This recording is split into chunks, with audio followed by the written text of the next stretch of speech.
नवीन video बघण्यासाठी मराठी कीर्तन YouTube चॅनलला subscribe करा।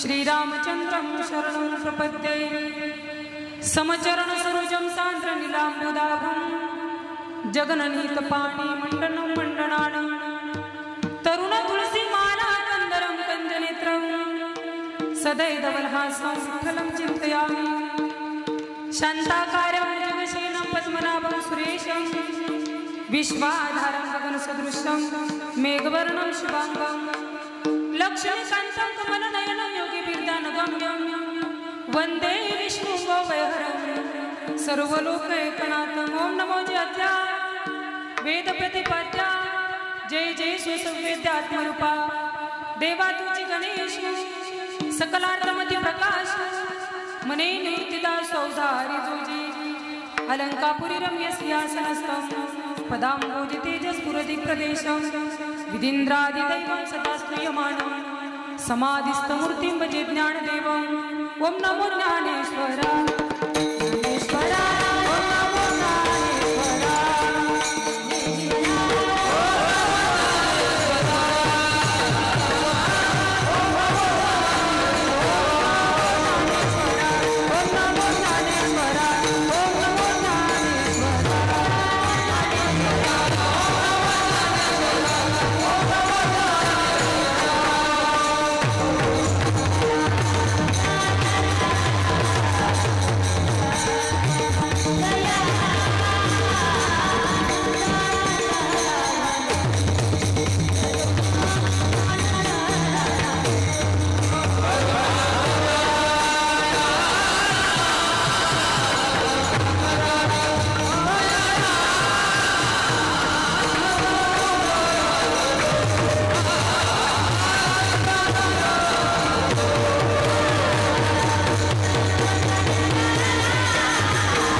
ॐ नमो ज्ञानेश्वरा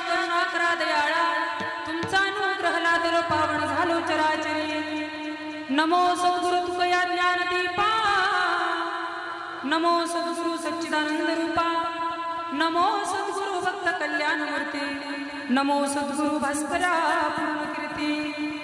आता हृदय फुले चौपावण्या भले वरी बैसो पाऊले श्री गुरूंचे दयांचे गेल्या स्मरण होय सकळ विद्यांचे अधिकरण तेचे वंदू श्री चरण श्री गुरूंचे ते नमस्कार मी आता क्षणोक्षणी हाची करावा विचार करावया पार भव सिंधू नाशिवंत देह जाणार सकळ आविष्यका तू काळ सावधान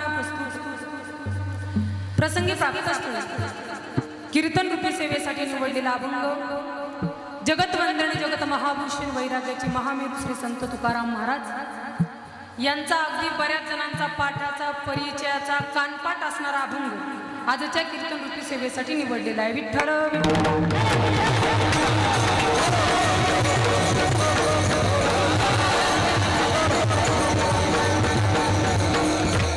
कुठलाही कार्यक्रम म्हटला कल्पसा पर्याय महत्वाचा गरजेचा असतो म्हणजे असं काय ठिकाणी अखिल कोटी ब्रह्मांडाला बुधवाना पंढरीशी पांडुरंग परमात्म्याच्या कृपेने आज आपण या ठिकाणी कैलासवासी गंगा भगीरथी रखमाबाई मुरलीधर वारुंगसे आजींच्या प्रथम पुण्यस्मरणाचे म्हणजे वर्ष श्राद्धाच्या कार्यक्रमाच्या निमित्तानं या ठिकाणी केलेले कीर्तनाचं आयोजन आहे। त्यांच्या पश्चात त्यांचा परिवार असेल, त्यांची मुलं श्री भाऊसाहेब मुरलीधर वारुंगसे, श्री रामनाथ मुरलीधर वारुंगसे, श्री संजय मुरलीधर वारुंगसे, त्यांची मुली गंगा भगीरथी सिंधुबाई तुकाराम तुपे, सौभाग्यवती इंदुबाई रामदास शिंदे, सौभाग्यवती विमल आणि हंडोरे, सौभाग्यवती मीना ज्ञानेश्वर बोराडे आणि समस्त या ठिकाणी वारुंगसे परिवार कैलासवासी गंगा भागीरथी रखमाबाई मुरलीधर वारुंगसे आजींच्या प्रथम पुण्यस्मरणाच्या कार्यक्रमाच्या निमित्ताने या ठिकाणी त्यांच्या परिवाराने त्यांच्या मुलाने त्यांच्या कुटुंबाने केलेले कीर्तनाचं आयोजन आहे। सुंदर असं वातावरण कीर्तनासाठी या ठिकाणी आहे आणि कीर्तनासाठी निवडलेला अभंग भगवान श्री तुकाराम महाराजांचा आहे. विठ्ठल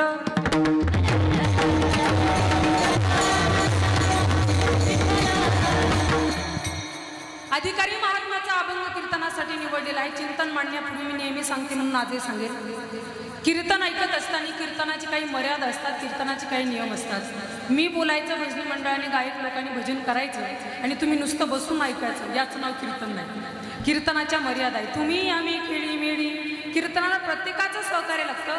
मोठ्या प्रेमाने आनंदाने कीर्तनात सहभाग घ्या. दुसरी महत्त्वाची सूचना अशी आहे, कीर्तन ऐकत असताना कीर्तनकार कुठल्या अधिकाराचा हे बघून कीर्तन ऐकू नका, तर कीर्तन कळेल. लोकांना तेच बघायचं सवय.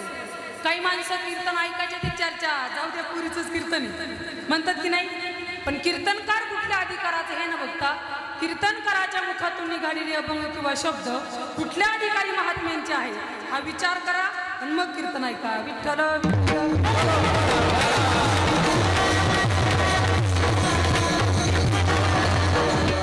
अधिकारी महात्म्याचा अभंग कीर्तनासाठी निवडलेला आहे. मी सुरुवातीला एक वाक्य सांगेन, मी बोलावं आणि तुम्ही माझं ऐकावं इतकं ज्ञान माझ्याकडे नाही आहे. मी लहान आहे तुमच्यापेक्षा ठिकाणी.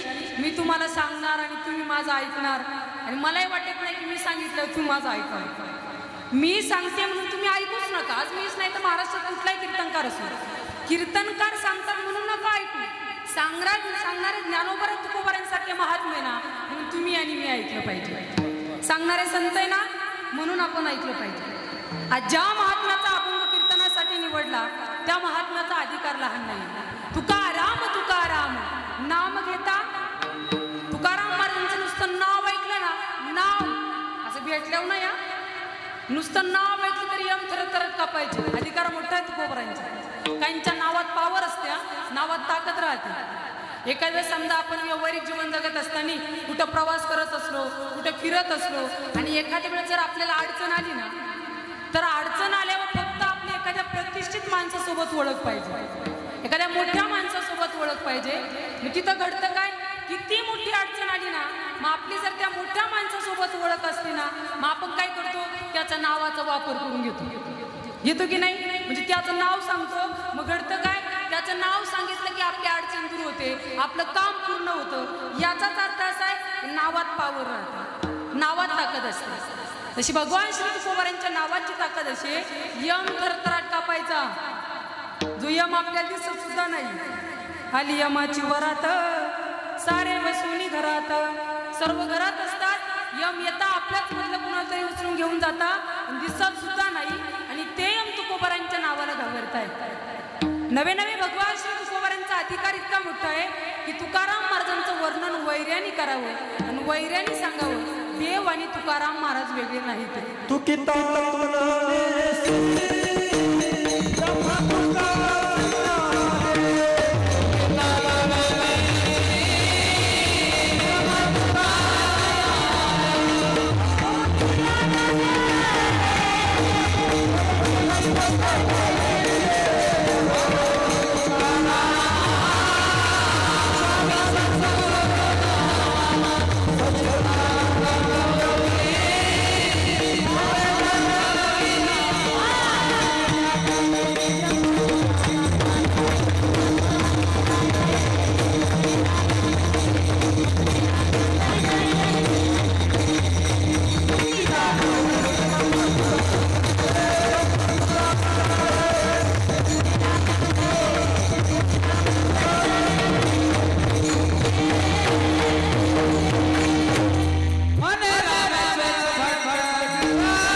चरणी मस्तक ठेविले किंवा मने रामेश्वर भट्ट द्विजा तुका विष्णू नाही तुझा.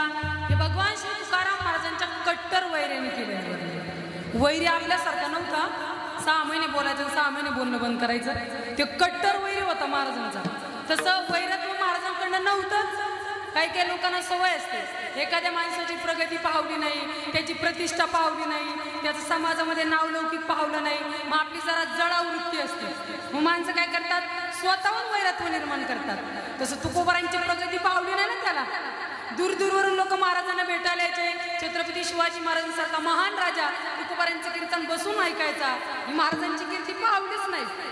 त्याने स्वतःहून वैरत्व निर्माण केलं.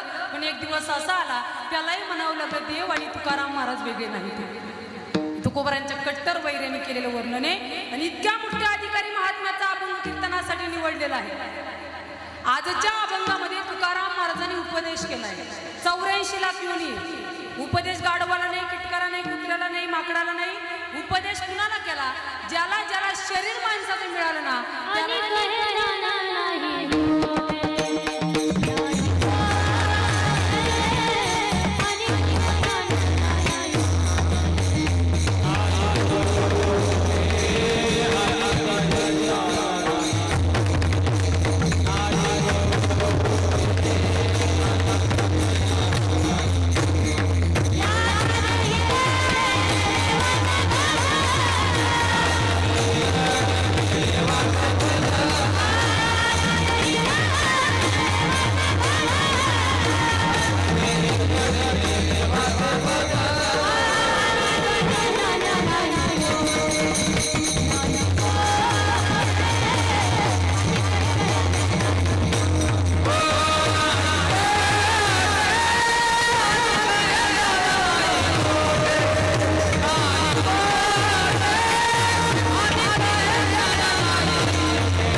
साधू संतांनी किंबहुना तुकोबारांनी आजच्या अभंगामध्ये उपदेश केला तो फक्त माणसाला. माणसाला सांगितलं, बाबा रे, शरीर तुला माणसाचं मिळालं ना, भारतासारख्या पवित्र देशात तू जन्माला आलास ना, साधू संतांची महापुरुषांची परंपरा असणाऱ्या महाराष्ट्रात तू जन्माला आलास ना, मग इथं आल्यानंतर तू विचार कर बर का. संत म्हणतात इथं आल्यानंतर तू विचार कर. महाराज म्हटले माणसाचं शरीर घेऊन तू जन्माला आलास ना, मग तू विचार केला पाहिजे. पण विचार करण्याची पद्धत महाराजांनी सांगितली. क्षणोक्षणी हाची करावा विचार. महाराज म्हटले तुम्ही क्षणाक्षणाला विचार करा, पण कोणता. महाराज म्हटले हाची म्हणजे कोणता. तरावया पार भव सिंधू. आपल्याला भवसागर तरायचं आहे, जीवनातली दुःख नाहीशी करून सुख मिळवायचं ना, याच्यासाठी तुम्ही मृत्यू लोकामध्ये जन्माला आलात ना, मग क्षणाक्षणाला विचार करा. मग काही लोक महाराजांना म्हटले, महाराज आम्ही सर्व्हिसला आहोत, जॉबला आहोत, आम्ही शेतकरी आहोत, आमचं शिक्षण चालू आहे, संसार आमच्या पाठीमागे, वेगवेगळ्या प्रकारचे आम्हाला कामं आहे, क्षणाक्षणाला विचार करणं काही इतकं सोपं नाही. बरोबर की नाही. भरपूर कामं असतात आम्हाला, क्षणाक्षणाला विचार करणं काही इतकं सोपं नाही. मग आम्ही एक वर्षानंतर विचार करू. महाराज म्हटले तुमचंही बरोबर आहे, तुम्हाला भरपूर कामं राहतात, तुम्ही वर्षानंतर विचार केला तरी चाललं असतं, पण क्षणाक्षणाला का मी तुम्हाला विचार करायला सांगतो, त्याचं कारण आहे तुम्हाला जे शरीर मिळाले ना ते नासकय कधी धोका देईल सांगता येत नाही. नाशिवंत देह जाणार सकळ, अविष्यका तो काळ सावधान. महाराज म्हटले हे शरीर नाचकाय कुचकाय सडकाय पुणे दिवस जाणार आहे, मग जाण्याच्या आधी तुम्ही विचार करा आपल्याला भवसागर करायचं आहे. मग भवसागर करायचं असेल, जीवनातली दुःख नाहीशी करून सुख मिळवायचं असेल, तर महाराज म्हटले या शरीरामध्ये आल्यानंतर तुम्हाला संगत करावी लागणार आहे. पण कुणाची. संत समागमे धरावी आवड. संतांची संगत तुम्ही आवडीनं करा.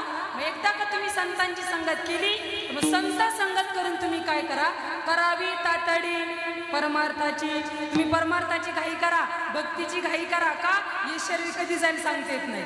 नाशिवंत देह जाणार सकळ, अविष्यका तो काळ सावधान. महाराज म्हटले जो जो या मृत्यू लोका जन्माला आला त्याला मरावं लागतं. शरीर जाण्याच्या आधी तुम्ही विचार करा. तुका म्हणे लोकीचा व्यवहार, नका डोळे दुरे भरून राहो. नाशिवंत देह जाणार सकळ, अविष्यका तो काळ सावधान. हा अभंगाचा सरळ भाव आहे. चिंतन कळलं तुम्हाला. हा पाठीमागे तुमची समाधी लागली काय, बोला ना तुम्ही. कळलं चिंतन. महाराजांनी अभंगात ते कसं सांगितलं, विचार करा. कसा क्षणाला का नाचकर शरीर एक ना एक दिवस जाणार आहे. शरीर जाण्याच्या आधी तुम्ही काय करा, परमार्थ करा. परमार्थ जाणून घ्यायचं असेल तर संत संगत करा. अभंगाचा शेवटपर्यंत इतकाच भावे चिंतन आता तुम्हाला कळलं. विठ्ठल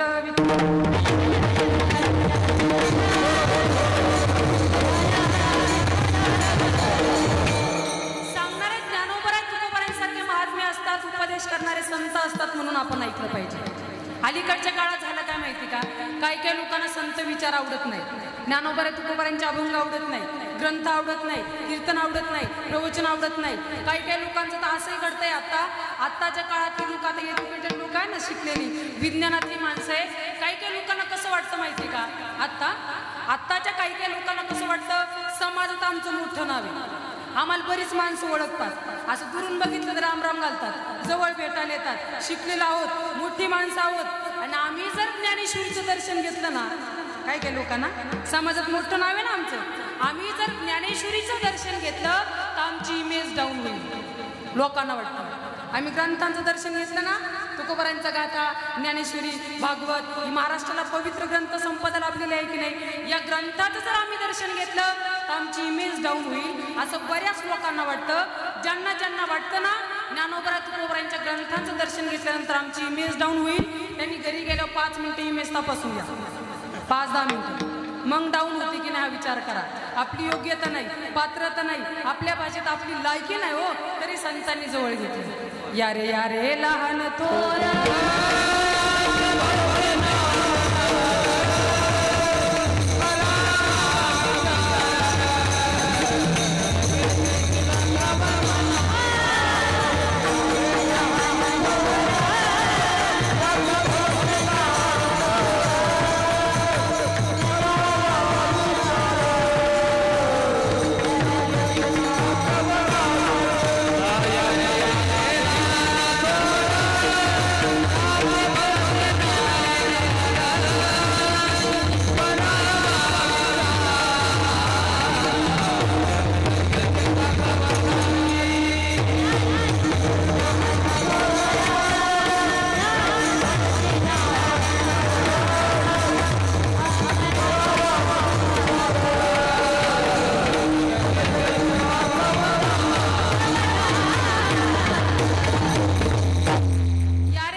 आहे अधिकार. कलियुगी उद्धार हरीच्या नामे. साधू संतांजवळ भेद नाही हो, प्रत्येकाने या, कुणी या देवाचं भजन करा. अलीकडे तपासलं जातं तुला किती जमतं, तुला किती येतं, अलीकडे ज्ञान तपासलं जातं, पण साधू संतांनी काहीच बघितलं नाही. सर्वसामान्य आपण जीव आहोत ना, तुम्ही प्रत्येकाने देवाचं भजन करा रे, म्हणून संतांचं ऐकलं पाहिजे. काही लोकांना वाटतं आम्ही संतांचं ऐकलं म्हणजे संत मोठे होतील, ही डोक्यातून काढून टाका. आपण संतांचं ऐकल्यावर संत मोठे होणारच नाही ना बाबांनो. का माहिती का, ते आधीच मोठे, आपण त्यांचं ऐकून मग ते मोठे होतील असं नाही. पण याच्या उलट सांगू का, आपण संतांचं ऐकल्यानंतर संत नाहीच मोठे होणार, पण आपण त्यांचं ऐकल्यानंतर आपण मोठं झाल्याशिवाय राहणार नाही. ही संतांच्या शब्दांची ताकद आहे बाबांनो. आपण संतांचं ऐकलं पाहिजे. अलीकडे स्वतःला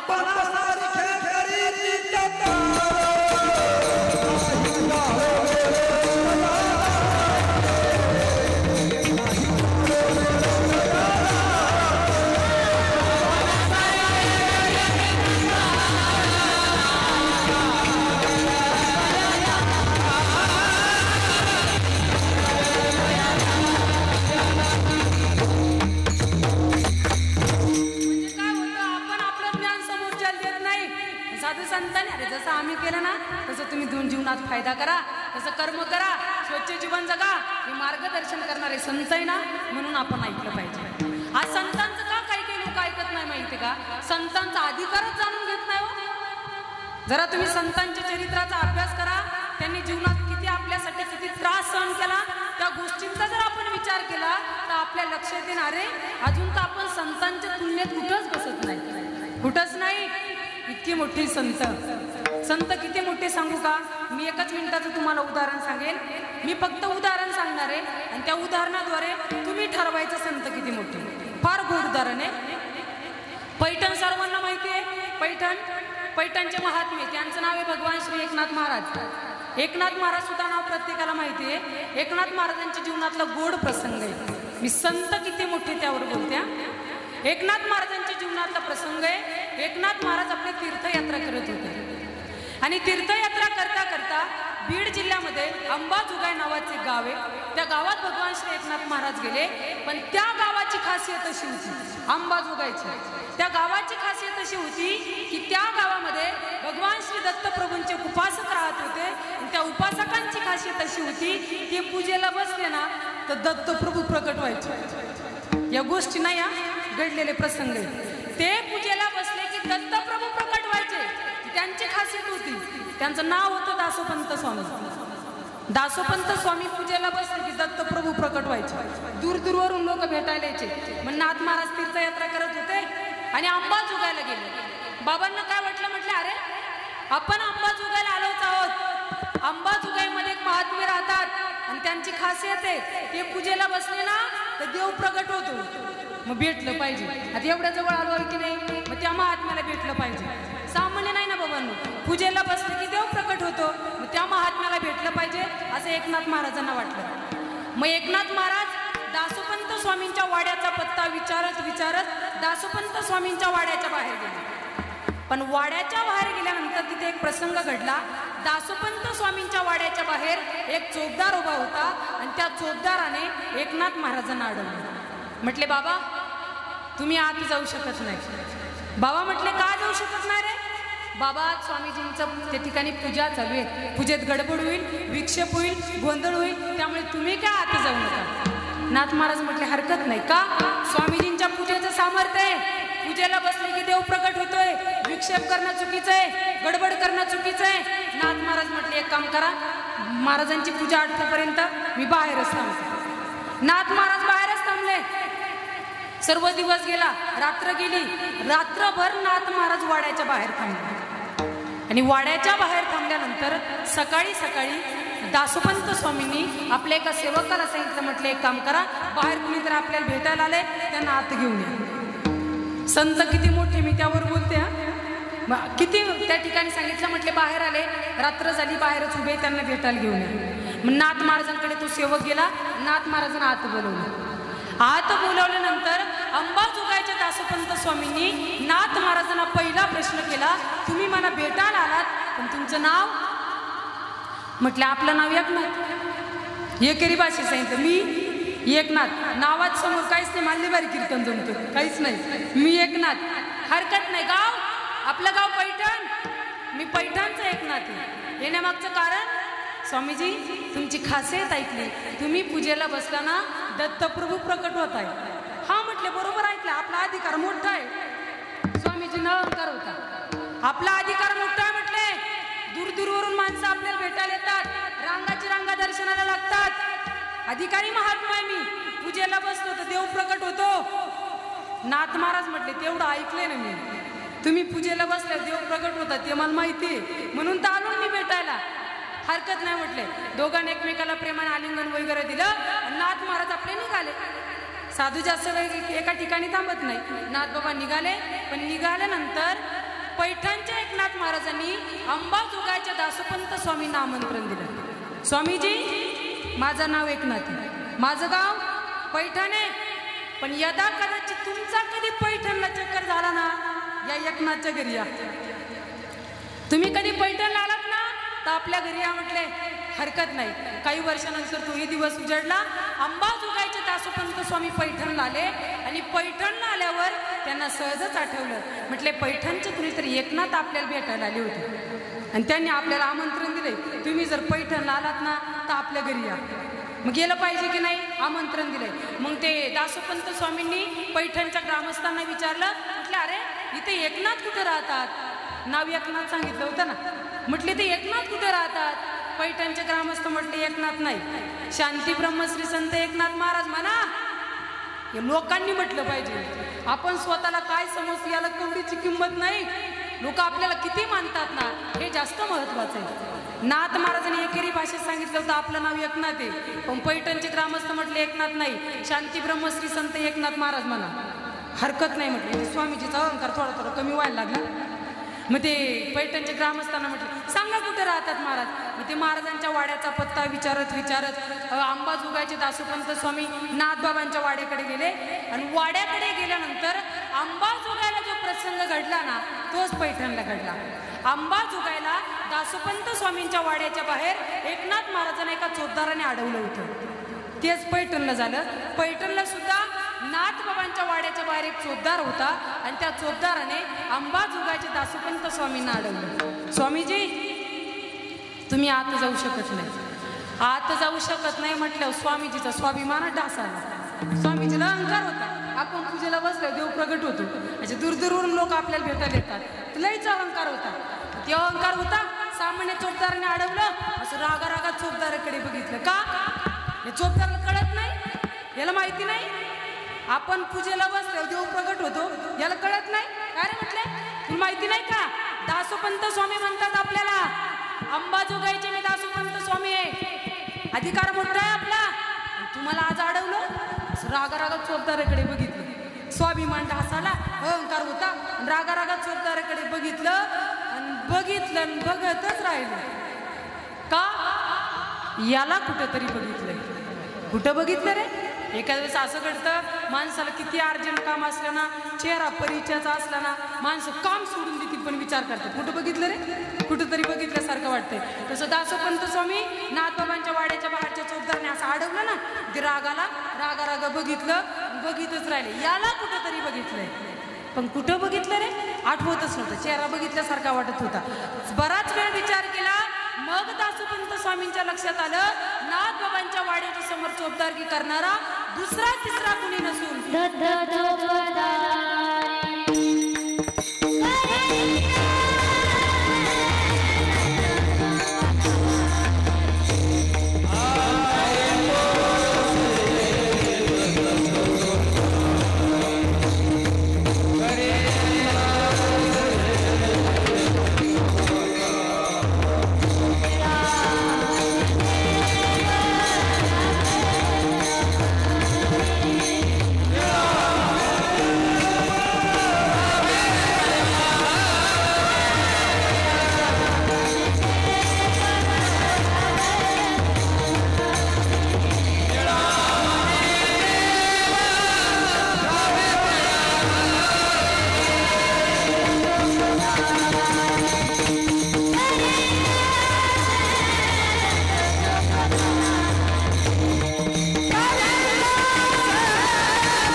नाथ महाराजांच्या वाडीच्या समोर चोपदारकी करणार दुसरा नव्हता कोणी. दत्त चोपदारी करीतसे निरामणे देव राबे त्यांच्या घरी. दासोपंत स्वामी विचार करायला लागले. अरे म्हटले मी पूजेला बसल्यावर जो प्रगट होतो तो नाथरायांच्या वाडीच्या समोर वॉचमॅन की करतोय चोपदारकी करतोय. नाथ बाबा किती मोठे असतील बाबांनो. एवढे मोठे संत आहे ना ते आपल्याला शिकवतात ना म्हणून ऐकलं पाहिजे. मार्गदर्शन करतात रे संत. साधू संत म्हणतात ऐका तुम्हाला राजकारण करायचं संसार करायचा परमार्थ करायचा तुम्हाला जॉब करायची शेती करायची तुम्ही काय करायचं तेच करा रे. शुद्ध अंतःकरणाने करा. शुद्ध अंतःकरणाने करा असं संत मार्गदर्शन करतात. वेळोवेळी सांगतात बाबांनो इथून मागे गेले ते जाऊ द्या आणि इथून पुढे विचार करा. कोणता विचार करा? आज मुंगीपासून तर ब्रह्मदेवापर्यंत प्रत्येकाच्या जीवनात सुखाची अपेक्षा. आमच्या जीवनात सुख यावं समाधान यावं आनंद यावा. तुम्ही कुठली गोष्ट करा त्याचं टार्गेट सुखाचे आनंदाचे. शेवट काय आपल्याला वाटतं शेवटपर्यंत कुठेतरी आनंद मिळेल समाधान मिळेल. पण आजपर्यंत आपल्याला खऱ्या अर्थाने सुख आणि समाधान मिळालं नाही. साधू संत म्हणतात या संसारामध्ये राहून तुम्हाला जर तुमच्या जीवनातली दुःख नाहीशी करून सुख मिळवायचं असेल ना बाबांनो तर इथं आल्यानंतर तुम्हाला विचार करावा लागणार. पण विचार कसाही नाही विचार करण्याची पद्धत महाराजांनी सांगितली आहे अभंगाच्या पहिल्या चरणात.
क्षणोक्षणी हाची करावा विचार तरावया पार भव सिंधू. महाराज म्हटले अरे तुम्ही क्षणाक्षणाला विचार करा की तुम्हाला भवसिंधू तरून जायचं आहे, भवसागर तरून जायचं आहे. दुःखमय असणाऱ्या संसारामध्ये राहून तुम्हाला सुख मिळवायचं आहे. संसार दुःखमुळे पण ते काही प्रत्येक जण मान्य करत नाही. प्रमाण दिले संतांनी. संसार दुःखमुळे चौकडे इंगळ, विश्रांती नाही कुठे रात्रंदिवस तळमळ, किंवा सुख पाहता जवा पाडे दुःख पर्वत एवढे. संसारामध्ये म्हणजे सुखाच्या तुलनेत विचार केला तर दुःख जास्त आहे, दुःख जास्त आहे. मग संसार सोडायचा का नाही? बरं नका सोडू. तसं मी तुम्हाला म्हणणार नाही संसार सोडा, कारण मी जर तुम्हाला म्हटले माझी डेअरिंग नाही आहे तुम्ही, मी जर तुम्हाला म्हटले संसार सोडा, तुम्ही माणसाला अर्धा तास राहिला कीर्तन बंद कर, सुटत ना संसार. लटिका व्यवहार सर्व किती दुःख असू द्या संसारात, संसार सोडावा असं वाटत नाही. पण या दुःखामुळे असणाऱ्या संसारामध्ये राहून समाधान आणि सुख मिळवायचं असेल तर संत विचारांगी करावे लागणार. का ऐकावं सांगू? संतांचं फार गोड आहे. संतांचं का ऐकावं? जीवनाची वाटचाल तुम्हाला नाही कोणाचं ऐकायचं, नाही काय पण संतांचं ऐकलं पाहिजे. का संतांचं ऐकावं? याच्या मागचं महत्वाचं कारण असे, संतांनी आधी केलंय आणि मग जगाला सांगितलं.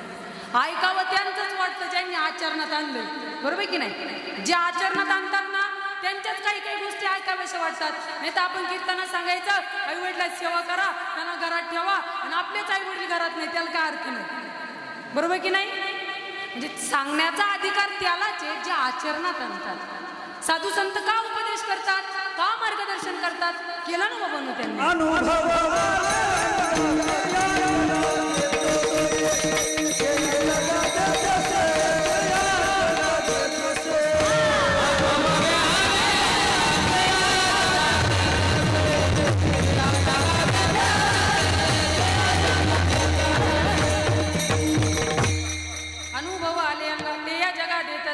किंवा तुका म्हणे साक्षी आले तरी केले प्रगट. जीवनात जे घडलं बाबांनो तो अनुभव समाजासमोर प्रकट केलाय. म्हणून सांगणारे संत आहे ना, म्हणून ऐकावं. एक फार उदाहरण गोड नाथ महाराजांच्या जीवनातला प्रसंग आहे. नाथ बाबांकडे एक बाई आली होती आपल्या लहान पोराला घेऊन, आणि त्या बाईने नाथ महाराजांना सांगितलं, म्हटले बाबा लेकरू जरा जास्त साखर खाते, तुम्ही त्याला सांगा की साखर कमी खा, साखर जास्त खाणं चुकीचं आहे, तू काही जास्त साखर खाऊ नको, हे तुम्ही जरा समजावून सांगा. नाथ बाबांना जर ती पोरग घाबरायचं. काही वेळेस असं असतं, घरात आपलं पोरग जर आपलं ऐकतच नसलं ना, गावातलं कोण असतं नाव सांगावं लागतं त्याला.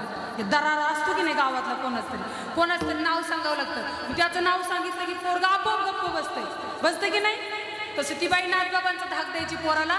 मग ती नाथ महाराजांकडे पोराला घेऊन गेली आणि म्हटली, बाबा हे बाळ जरा जास्त साखर खात आहे, याला तुम्ही समजावून सांगा की साखर खाऊ नको. नाथ महाराज म्हटले, एक काम कर, आता घरी घेऊन जा आणि 8 दिवसानंतर घेऊन ये. तिने त्या पोराला घेतल्या, घरी घेऊन गेली आणि 8 दिवसानंतर नाथ महाराजांकडे पोराला घेऊन आली. घेऊन आल्यावर मग नाथ महाराजांनी पोराला घेतलं, समजावून सांगितलं, बाळा जास्त साखर खाणं चुकीचं आहे, जास्त काही साखर खाऊ नको, तुला त्रास होईल, असं तसं समजावून सांगितलं. आणि समजावून सांगितल्यानंतर म्हटलं जा आता बाळाला घेऊन. मग ती बाई बाळाला घेऊन निघाली. पण तिच्या मनात एक प्रश्न निर्माण झाला. म्हटलं अरे मी 8 दिवसांपूर्वी नाथ महाराजांकडे आले होते, तेव्हाही नाथ महाराजांनी हेच सांगायचं होतं काय, साखर खाऊ नको. म्हणजे जर तेव्हा सांगितलं असतं तर आतापर्यंत पोराने साखर खाण्याचं कमी केलं असतं, बरोबर की नाही? मला फायदा झाला असता ना तेव्हा सांगितलं असतं तर. मग तिने नाथ महाराजांना विचारलं, म्हटले बाबा मी 8 दिवसापूर्वी तुम्हाला तुमच्याकडे माझ्या लेकराला घेऊन आले होते समजवण्यासाठी की साखर खाऊ नको. मग तुम्ही एवढं सांगण्यासाठी 8 दिवस लावले. तुम्ही तेव्हा सांगायचं ना. नाथ महाराज म्हटले अरे मी तेव्हाच सांगितलं असतं पण तेव्हा मीच साखर खायचो. आता मी खात असल्यामुळे मला अधिकार नाही ना समोरच्याला सांगण्याचा. बरोबर की नाही. काही गोष्टी आपण केल्या तर मग समोरच्याला सांगाव्या. तसं संतांनी आधी केलं मग आपल्याला मार्गदर्शन केलं. हे बाबांनो इथं तुम्ही जन्माला आलात ना मग तुम्ही विचार करा. जीवनातली दुःख संपवायची भवसागर आपल्याला तरायचंय. हा विचार तुम्ही क्षणाक्षणाला करा. का क्षणाक्षणाला करायचा त्याच्या मागचं कारण क्षणभंगुर नाही भरवसा वारे सावध थोडा मायाशा. माणसाला क्षणाचा सुद्धा भरवसा नाही.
व्यथा जन्माच्या आता जागा रे बाई अनोदा.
मानवी जीवनाची सार्थकता केली पाहिजे आणि संत विचार अंगीकारले पाहिजे. मग साधू संत म्हणतात अरे तुम्हाला शरीर माणसाचं मिळालं विचार करण्याची बुद्धी फक्त माणसालाची. का सांगू का आपण शिकलेलो आहे. आपल्याला एखाद्या प्रश्न विचाराना सर्वात बुद्धिमान प्राणी कोणता मनुष्य. बरोबर की नाही. माणसाला कळतं की नाही. माणसाला कळतं. विचार करण्याची क्षमता फक्त माणसामध्ये असल्यामुळे तुकोबाराने उपदेश माणसा केला. बाबांनो इथं तुम्ही जन्माला राहत ना मग तुम्ही विचार करा. विचार कोणता भवसागर करायचा आहे पण विचार करण्याची पद्धत क्षणाक्षणाला. तुम्ही क्षणाक्षणाला विचार करा. का हे नासक शरीर कधी धोका देईल सांगता येत नाही. अभंगाचं दुसरं चरण.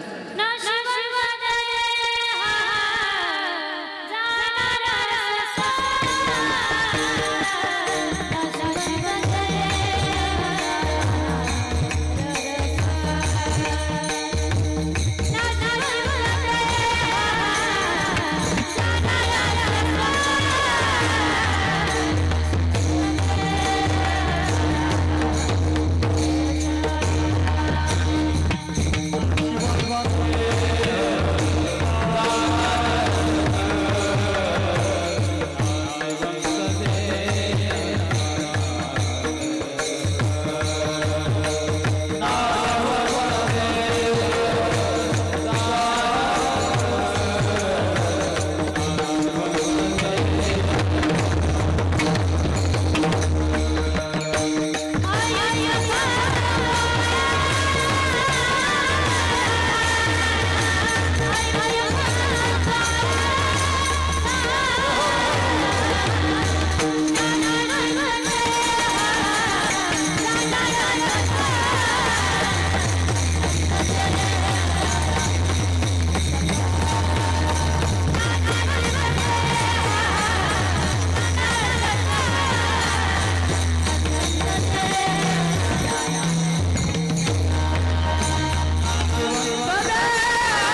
खातो काळ सावधान. दिवसेंदिवस आयुष्य कमी होत चाललेलं आहे. नासक शरीर किती नासक, साधी जखम झाली तर किती वाढते शरीराची, बरोबर आहे की नाही? हे नासक शरीर एक ना एक दिवस जाणार आहे. किती नासक हे काही आपल्या बाळाला सांगते, बाळा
शरीर तुला माणसाचं मिळालंय. जे शरीर घेऊन तू जन्माला आलाय ना, ते शरीर कसं माहिती का? हा देह नाशिवंत मळमूत्रांचा बांधा, वरी चर्म घातले रे कुर्मकीटकांचा सांधा, रव रव दुर्गंधी अमंगळतेचा बांधा. नासक शरीर आहे ना, मग तू काय कर, स्मरेत हरिहरा शरण जाईल गोविंदा, पर्ये दे मदालसा सोम जो जो रे बाळा. त्याही म्हणते, बाळा अरे नासक शरीर रे, एक ना एक दिवस जावं लागणार आहे. मग तू काय कर, शरणागती देवाची कर. आपली माणसं बाळ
देवाला शरण गेलं पाहिजे. कारण स्वतः देव म्हणतात, जे मला शरण येतात ना त्यांचं जन्म मरण मी संपवतो. ज्ञानोबा ज्ञानेश्वरी शिकवतात, जो मज वय अनन्य शरण त्याची निवारी मी जन्म मरण, या लागे शरणागता शरण्या. देवाची शरणागती केली पाहिजे, पण कशी? सर्व भावे. सर्व भावे म्हणजे काय? काया वाचा मन. आपण शरणागती करतो, शरीराने कीर्तनात राहतो, पण मन थांबतच नाही आपलं. संतांनी मनाला सांगितलंय, म्हणा माझ्या मनाला गोचांद,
नित्य गोविंद गोविंद किंवा हे म्हणा आता गोटे धावे मन तुमचे चरण देखलिया मनाने शरणागती करायची. वाचेने घेई घेई माझे वाचे गोड नाम विठोबाचे.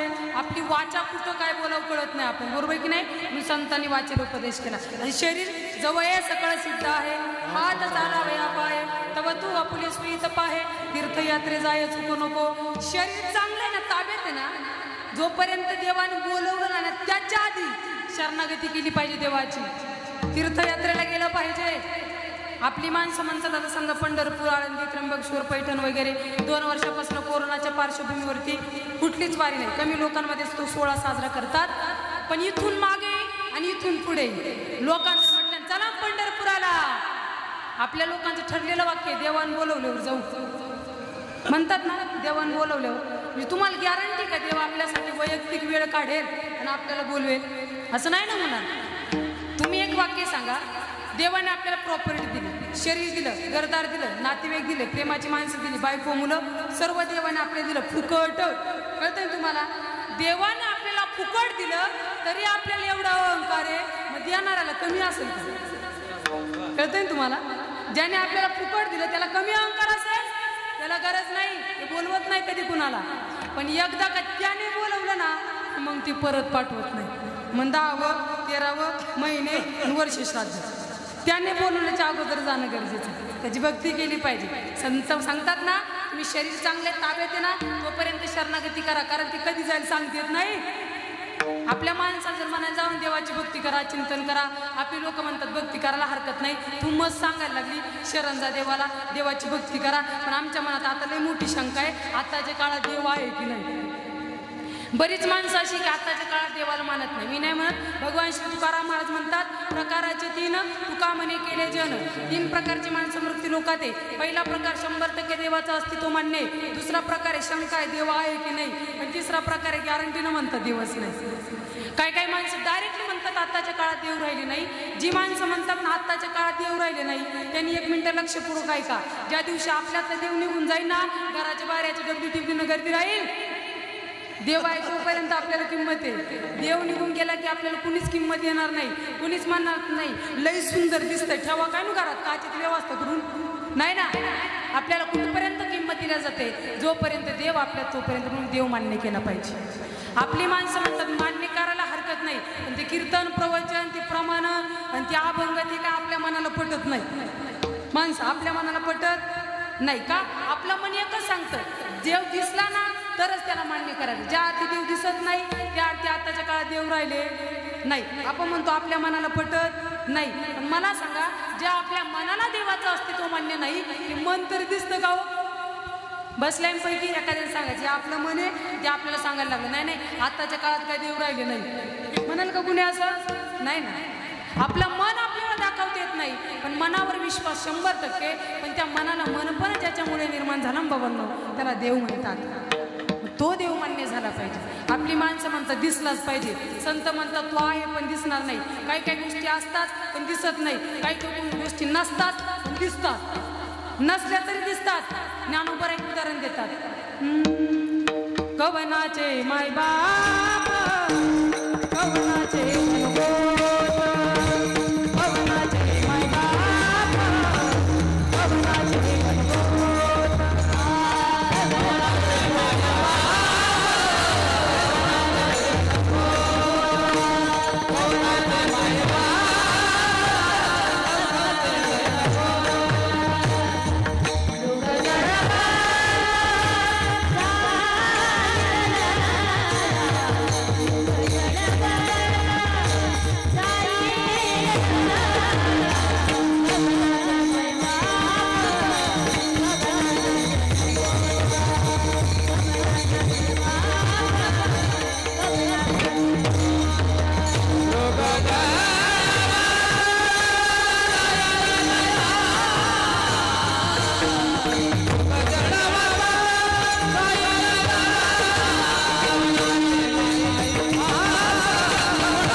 ज्ञानोबराय म्हणतात ते जे मृगजळ असतं की नाही हे फक्त दिसायलाच राहतं.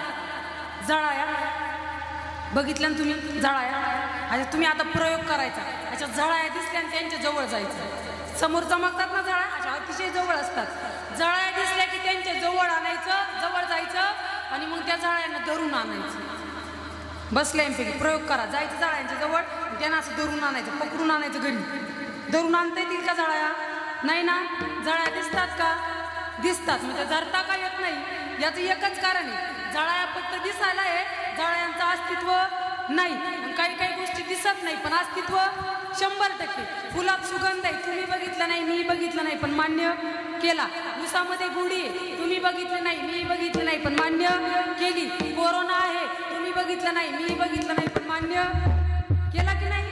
कोरोना एखाद्यानं उभं राहायचं सांगायचं मी कोरोनाला बघितलं, इतका सुंदर दिसतो तो. कोरोनाला बघितलं म्हणणारा कुणीच नाहीये. आपलं ठरलेलं आहे ना, देव दिसत नाही मग मान्य करायचं नाही. मग कोरोना बघितला का? नाही. मग मान्य केला नाही का? केलाच ना. का मान्य केला? आपण कोरोनाला सुद्धा मान्य केलं नसतं पण त्याचं एकच कारण आहे, मरायची भीती वाटते. न दिसणारा कोरोनाला आपण का मान्य केलं? मरणाची भीती वाटते. मग न दिसणारा कोरोना किती ताकद आहे, माणसं मारू शकतो. मग न दिसणारा कोरोना जर माणसाला मारू शकतो तर त्यातून न दिसणारा देवच तारू शकतो. हा विचार केला पाहिजे. देव जरी दिसत नसला तरी तो मान्य केला पाहिजे. आपली माणसं म्हणतात दिसलाच पाहिजे, मग आयुष्याच्या आयुष्य खर्च होऊन जाईल पण ते काय दिसणार नाही. तुम्हाला एक वाक्य सांगू का? देव असेल किंवा नसेल हा भाग वेगळा आहे. तो असेल किंवा नसेल पण आपले संत शिकवतात ना, मग आपण त्यांचं ऐकलं पाहिजे. ते मग भेटायला स्वप्नात येईल, दर्शन देईल, या भानगडीत पडूच नका तुम्ही. आपले संत म्हणतात ना आहे, विश्वास ठेवून आपलं काम आहे ना बाबांना. विश्वास ठेवून काय करा? त्यांनी सांगितलेल्या मार्गाने चला. ते म्हणते देव आहे, देव आहे, हृदयी मंदिरी शोधून आहे. आपल्याच मध्ये देव आहे ना बाबांनो. आपली माणसं एकमेकांना राम राम घालतात, इकडे घालतात ना राम राम. अशी ओळखीचे माणसं दिसले की मग लोक राम राम घालतात, राम राम घालतात.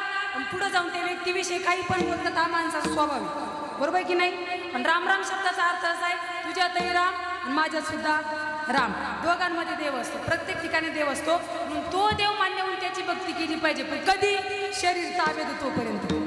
शरीर गेलं की आपल्याला भक्ती करता येणार नाही. आपली माणसं म्हणतात भरपूर आयुष्य पडलं, बघू आता भक्ती, बघू आता चिंतन. तुकोबाऱ्या म्हणतात या भानगडीत पडायचं नाही. आयुष्य खातो काळ सावधान. आयुष्य दिवसेंदिवस कमी होत चाललंय, तुम्ही सावध व्हा. सावध होऊन काय करा? भगवंताची भक्ती करा, देव जाणून घ्या, त्याचं चिंतन करा. देव जर जाणून घ्यायचं असेल समागम संतांचा करा. अभंगाचे संत समागम